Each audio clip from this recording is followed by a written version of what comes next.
Hello friends, welcome back to Nisha cooking channel.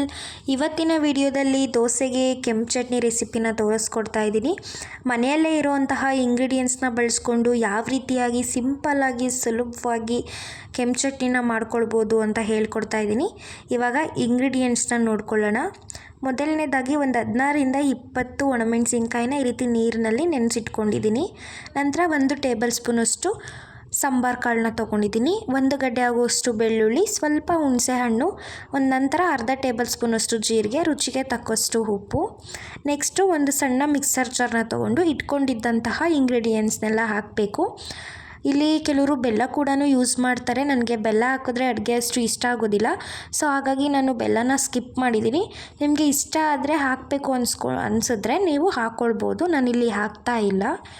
ನಂತರ ಪೂರ್ತಿಯಾಗಿ ಇಂಗ್ರೀಡಿಯೆಂಟ್ಸ್ನ ಹಾಕಿಬಿಟ್ಟು ರುಚಿಗೆ ತಕ್ಕಷ್ಟು ಉಪ್ಪನ್ನು ಸೇರಿಸಿ ರುಬ್ಬಲಿಕ್ಕೆ ಎಷ್ಟು ಅಗತ್ಯ ಇದೆಯೋ ಅಷ್ಟು ನೀರನ್ನು ಹಾಕಿ ಇದನ್ನು ಸಣ್ಣದಾಗಿ ಗ್ರೈಂಡ್ ಮಾಡಿ ತೊಗೊಳ್ಳೋಣ. ನೋಡ್ತಾ ಇರ್ಬೋದು, ಇಲ್ಲಿ ನಾನು ಸಣ್ಣದಾಗಿ ಗ್ರೈಂಡ್ ಮಾಡಿ ತೊಗೊಂಡಿದ್ದೀನಿ.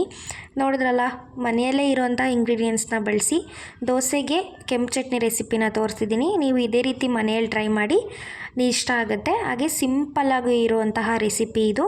Okay friends, thank you for watching.